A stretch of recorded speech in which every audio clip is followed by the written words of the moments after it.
weather.com/eyewitness to upload your weather videos and pictures. And now, your local on the 8s. A flood watch is in effect for our area. Currently in our area, 73 degrees under sunny skies.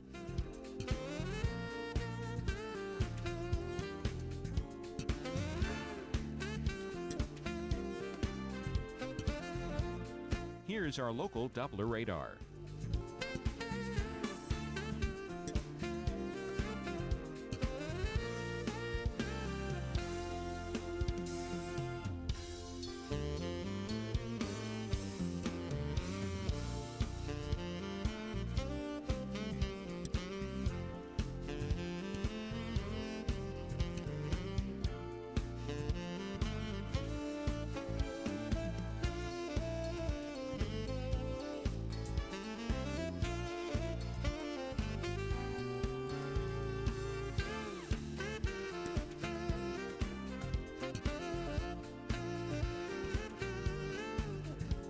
Today, thunderstorms developing in the afternoon. A few storms may be severe. High 78. Winds west at 5 to 10 miles per hour. Chance of rain 60%.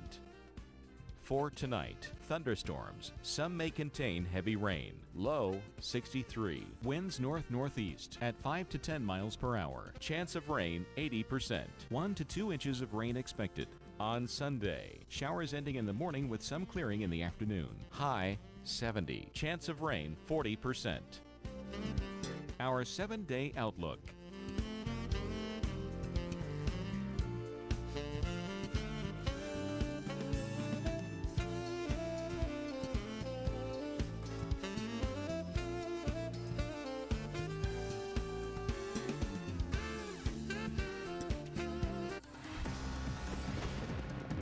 Hurricane Week, all next week, only on the Weather Channel.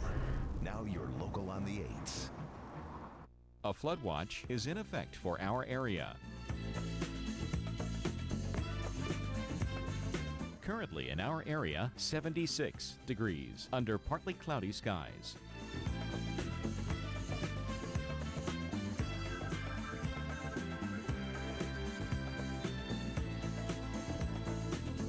Here's our local Doppler radar.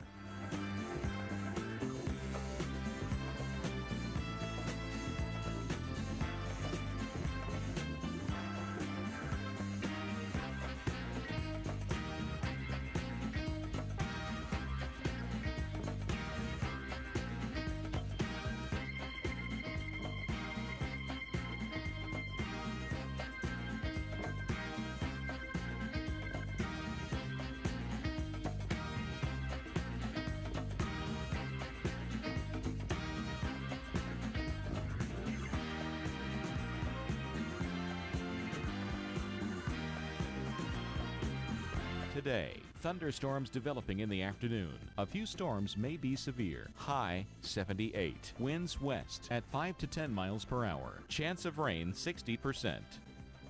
For tonight, thunderstorms. Some may contain heavy rain. Low 63. Winds north-northeast at 5 to 10 miles per hour. Chance of rain 80%. 1 to 2 inches of rain expected. On Sunday, rain showers ending early with mostly cloudy conditions later in the day. High 70. Chance of rain 40%. The week ahead.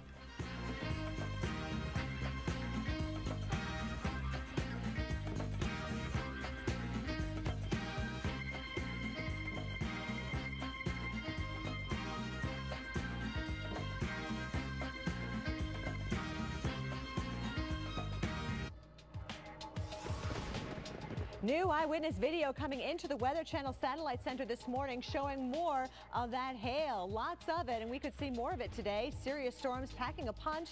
We have almost half the country in the crosshairs. In fact, we'll have the exclusive Torcon outlook you won't get anywhere else. Kelly, we are glistening this morning. At this point, 90 degrees would feel like a cold blast in the southwest and the southern plains. Triple-digit temperatures are melting a lot of records. We're tracking the massive warm-up and praying for a cool down.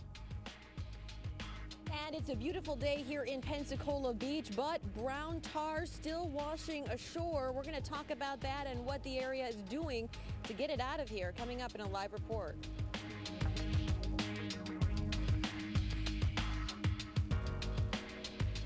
Hi, everyone. Good Saturday morning. Thanks so much for waking up with us here on Weekend View. I'm Betty Davis. And I'm Kelly Cass. Our Titan HD radar already lighting up with thunderstorms out there. And when all is said and done, we're talking 20 or more states that could be affected by strong winds and large hail. Those storm reports coming in are really eye-popping. Trees coming down onto houses.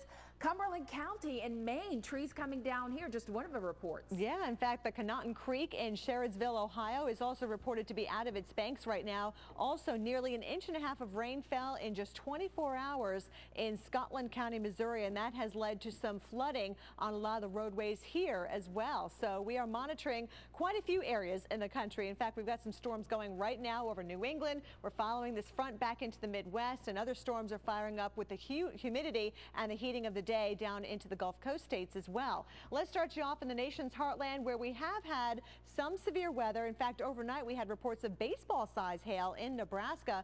Fortunately, these storms are weakening. We no longer have that severe thunderstorm watch that was in effect until 11 o'clock Central Time. So that's good news. The threat right now is weakening, but don't expect that to continue throughout the day. It looks like we could see things ramp up again this afternoon. And the other threat, of course, is the flooding. If you look at Doppler radar, the estimated precipitation here, southern Iowa, northern Missouri, we're talking as much as 5, 6, even up to 8 inches of precipitation. That's what this is showing us.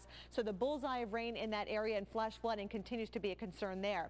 We're also following some storms across Indiana. It's pouring right now. Good morning in Indianapolis. It is really coming down out there. Also watching things in Ohio, especially since the PGA stop happens to be here in Dublin, Ohio for the Memorial Tournament. So we're watching for the potential of severe storms increasing later this morning and certainly into the afternoon hours as well. All right, we talked about some trees coming down Cumberland County, Maine. Those storms are now weakening and moving away, quickly moving away from the Boston area and still affecting us around Martha's Vineyard right now. But again, more storms could fire up later on today. In fact, here's our exclusive tornado condition index. This is where we have a better chance of seeing severe weather from New England back into the Plain States. And back here is where we are expecting about a 50% chance of seeing twisters in southern Iowa, northern Missouri, also watching you in central Illinois. So if you're watching from, say, Springfield, about a 60% chance of seeing a tornado within 50 miles of that area. Also a 4 out of 10 for Indiana and Ohio. Betty? Let's get you caught up on the latest developments on the disaster in the Gulf. Waiting and watching. BP engineers say it may be a day or two before we know how well the cap over the blown out well is working. Now, this comes as the company announces a second wave of payments to individuals and businesses along the Gulf Coast, bringing the total loss of income compensation so far to $84 million.